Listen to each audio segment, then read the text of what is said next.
આ લોકો એવો દાવો કરે છે કે તમને એક પણ જગ્યાએ આર્ટિફિશિયલ ફૂલ નહીં દેખાય, અને જો દેખાય તો તમને 1000 ધીરમ અહીંનું જે નાણું છે એ અમે તમને ભેટમાં આપીએ, જો તમે ગોતી કાઢો, શોધી કાઢો તો. એટલે ખરેખર બહુ મોટી ચેલેન્જ કહેવાય, અને સાચે જેવું લાગે છે કે દરેક જગ્યાએ ફૂલ છે, બધા જ ઓરિજિનલ છે. અહીંયા જેટલા પણ આ ફૂલ છોડ દેખાય છે, ફૂલ દેખાય છે, ફ્લાવર્સ છે, છોડ છે, વેલ છે, આ ઘોડો આખો એક વેલનો બનેલો છે, આ બધું જ ઓરિજિનલ છે, એમાં ડુપ્લિકેટ કશું જ નથી. ખરેખર આ મહેનતનું કામ છે અને આ લોકોએ કરી બતાવ્યું છે, સાચે છે. જય સ્વામિનારાયણ. અમે આવ્યા છીએ અત્યારે દુબઈ મિરેકલ ગાર્ડનમાં. એન્ટ્રી તમને દેખાડું છું. આવું કંઈક એન્ટ્રી છે એની.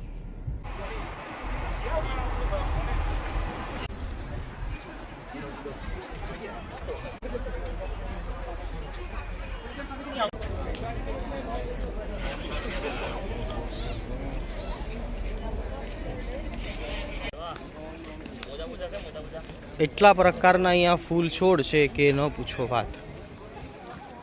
જુઓ તો આપણું મગજ કામ કરતું બંધ થઈ જાય.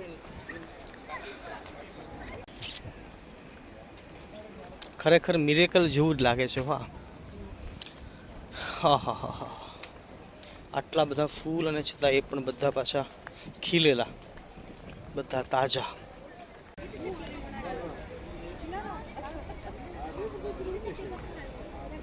આ હાથી દેખાય છે, આખો વેલનો બનેલો છે. હાથી પર હું ઝૂમ ઇન કરું છું. જુઓ, આખી વેલ છે. આપણે જ્યારે લૂણી જેવી વેલ આવે ને એવી આ સમુદ્રી વેલ છે, એનો બનેલો આખો હાથી છે.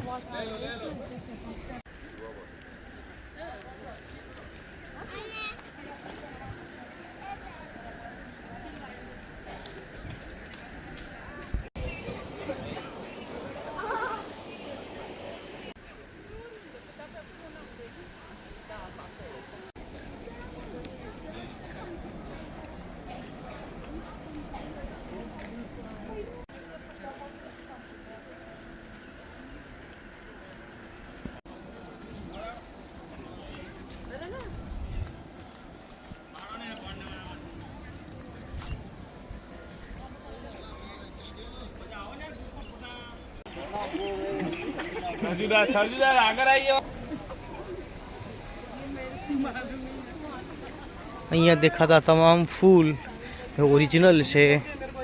આપણે ટચ કરીને જોઈએ તો ખ્યાલ આવે કે ખરેખર ઓરિજિનલ છે.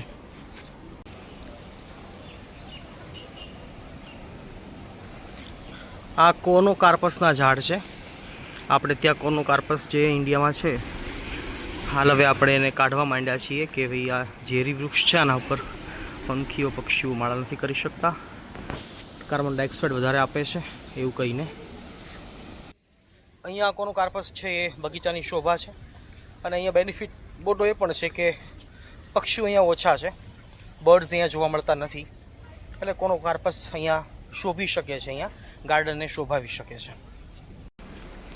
હજારો નહીં, લાખો નહીં, કરોડો નહીં, અબજોની સંખ્યામાં અહીંયા પૌધા છે, ફૂલ છે. જુઓ, એક એકથી ચડિયાતા, એક એકથી અલગ અલગ ડિઝાઇનવાળા. આ નાગરવેલના પાન જેવા પાન છે, કંઈક લીલા કલરના, સૂર્યમુખી છે, શેરડી છે જો કાળી. અહીંયા આ ઝાડવું જો કેટલું બેસ્ટ છે.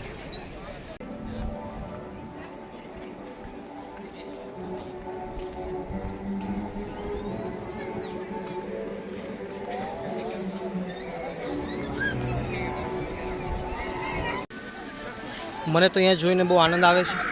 તમને આનંદ આવે છે કે નહીં એ કોમેન્ટમાં જરૂર લખજો.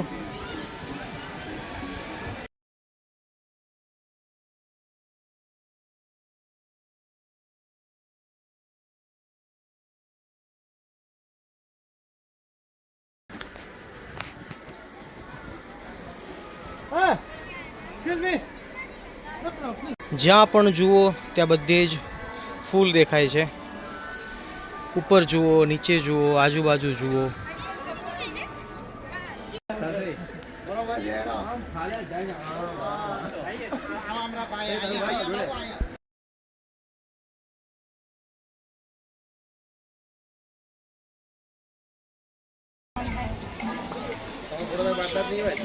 તમારા ભાગી પહેરીએ તમે મેસેજ આ આ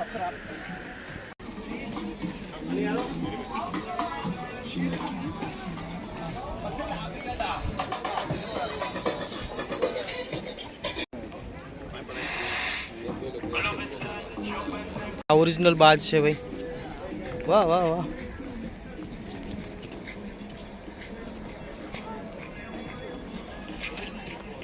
આ પેંગ્વિનનું બચ્ચું છે એ પણ આખું વેલમાંથી બનાવેલું છે.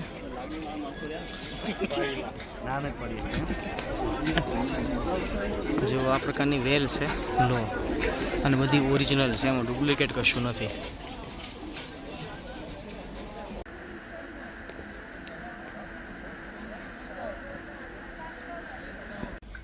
નવાઈની વાત અને આશ્ચર્યની વાત એ નથી કે અહીંયા બગીચો છે, કારણ કે ગાર્ડન તો ઘણી બધી જગ્યાએ હોય, પણ આ દેશની અંદર પાણી નથી, આ દેશની અંદર માટી નથી, ધૂપ એટલે કે તડકો એટલો બધો હોય છે, ગરમી એટલી બધી હોય છે, અને છતાં પણ આ લોકો આ બગીચો મેન્ટેન કરી શકે છે. અને સાચું કહું તો આખું દુબઈ અમે ફર્યા, એમાં મને વધારે ગ્રીનરી જોવા મળી છે. આ લોકોએ ખરેખર ગ્રીનરી ઉપર બહુ ધ્યાન આપ્યું છે. બધી ઓટો સિસ્ટમથી પૌધાઓની, બગીચાની, વૃક્ષોની સેવા થાય છે. બહુ મોટી વાત કહેવાય. બાકી આ દેશની અંદર પાણી પણ ઓછું છે, આ દેશની અંદર માટી પણ ઓછી છે. માટી છે જ નહીં, રેતી જ છે ને, પણ છતાં પણ આ બગીચાઓ આવા ડેવલપ કરી શકે છે. અને એના કરતાં મોટી વાત એ છે કે આ બગીચાને જોવા માટે દુનિયાભરમાંથી લોકો આવે છે, અને લોકો હસી હસી એકદમ આનંદથી અહીંયા પિક્ચરો ખેંચીને, સેલ્ફીઓ લઈ અને વિડીયો રેકોર્ડ કરીને જાય છે. અહીંયા આવીને લોકોને સંતોષ થાય છે કે ભાઈ દુબઈની અંદર અમને આવો બગીચો જોવા મળ્યો, તો બહુ મોટી વાત ખરેખર કહી શકાય.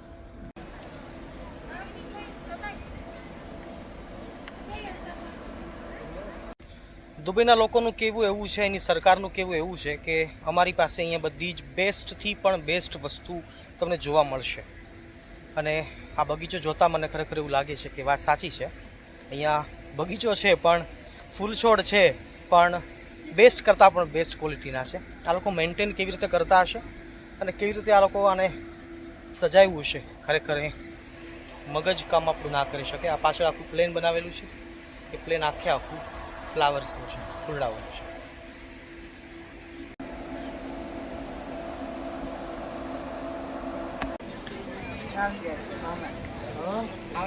શું મળવા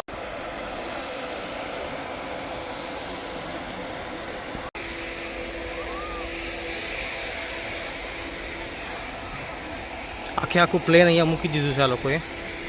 જૂનું થયેલું હશે એ પ્લેન અહીંયા શણગાયેલું છે ફૂલોથી.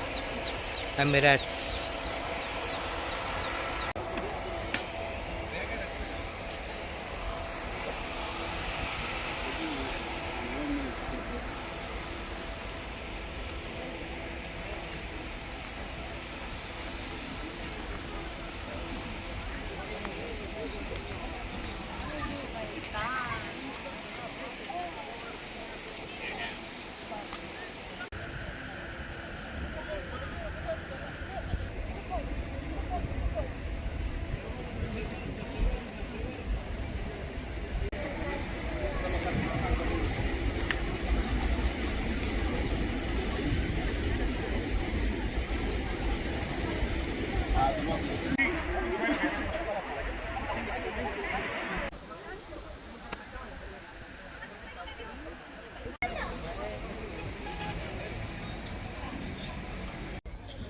સમજવા જેવી વાત એ છે કે આપણે આપણા ઘરે વાવેલા બે ફૂલ છોડને 2, 3, 5 જે કુંડા હોય છે એને પણ સાચવી નથી શકતા, અને સમયાંતરે એ પણ મુરઝાઈ જાય છે અથવા પાણી વગરના બળી જતા હોય છે. અમે અમારી સંસ્થાની અંદર પણ ગુલાબ ઇત્યાદિ જે બગીચામાં ફૂલ છોડ વાવ્યા હોય તો એમાં ઘણા બધા ફેલ જતા હોય છે, નથી આપણે ઉછેરી શકતા. કહેવાનો મતલબ કે આપણી પાસે બધું જ છે, છતાં પણ મતલબ કે ખાતર છે, પાણી છે, માટી સારી છે, પૌધા સારા હોય છે, બધું જ હોય છે, ઓક્સિજન સારો હોય છે, તડકો એટલો બધો નથી હોતો, પણ આપણે કદાચ કેર નથી કરતા અથવા તો આપણને એની કિંમત નથી હોતી. પણ અહીંના લોકોને કિંમત સમજાણી છે ને એટલા માટે આ લોકો કેર કરે છે.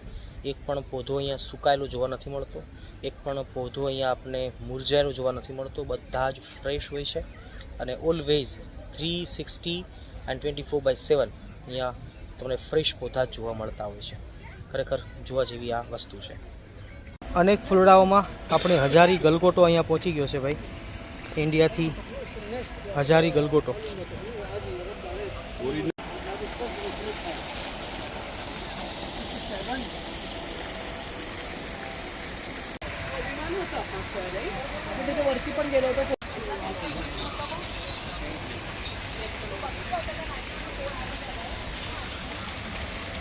અહીંયા આર્ટિફિશિયલ નદી તળાવ જેવું અહીંયા ઝરણું છે એ બનાવેલું છે. આપણા ઇન્ડિયાની અંદર આપણી પાસે ઓરિજિનલ નદીઓ છે, તળાવ છે. આપણે કદાચ એની કેર નથી કરી શકતા, ગંદકી એટલી બધી હોય છે, લોકો કચરો એટલો ફેંકતા હોય છે. અહીંયા લોકોએ આર્ટિફિશિયલ બનાવ્યું છે, છતાં પણ એટલું બેસ્ટ છે, એટલી ચોખ્ખાઈ છે કે ન પૂછો વાત. ખરેખર શીખવા જેવું છે. આ લોકોને નદી, પાણી, વૃક્ષો, પ્લાન્ટ્સ આ બધાની ખરેખર બહુ જ કિંમત છે એવું આપણને અહીં સમજાય છે.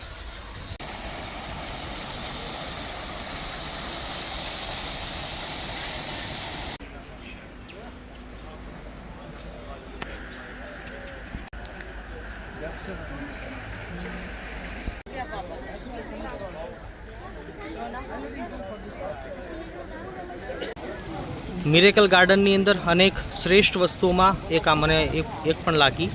આનું નામ શું મને આવડતું નથી. જેને આવડતું એ અવશ્ય લખજો કોમેન્ટની અંદર. પાણી જુઓ તમે, એટલું ચોખ્ખું પાણી છે.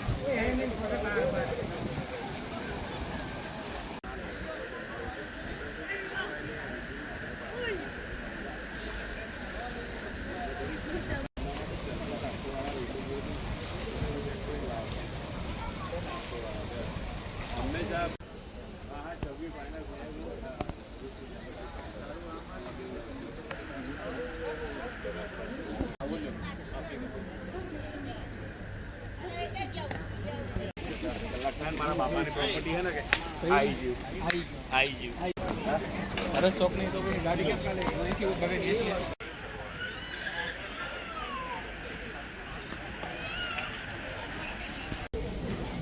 આ ચામાંથી પાણીની કે ચાની જગ્યાએ ફૂલ પડે છે જુઓ.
બીજા માળેથી મિરેકલ ગાર્ડન કંઈક આવો દેખાય છે.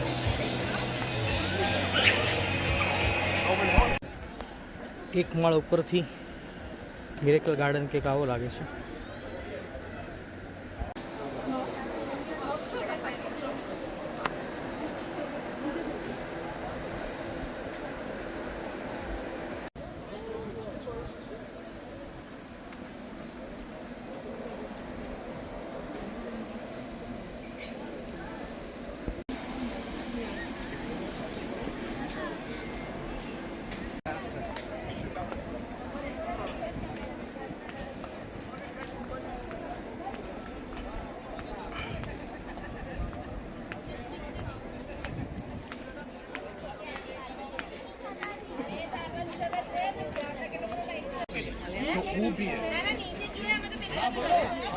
મેં મારી લાઈફમાં ક્યાંય પણ આવો બગીચો નથી જોયો.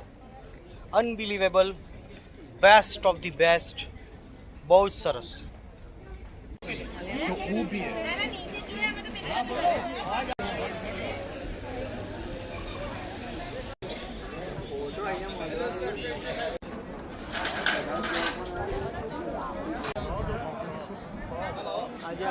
It's also beautiful. Yeah.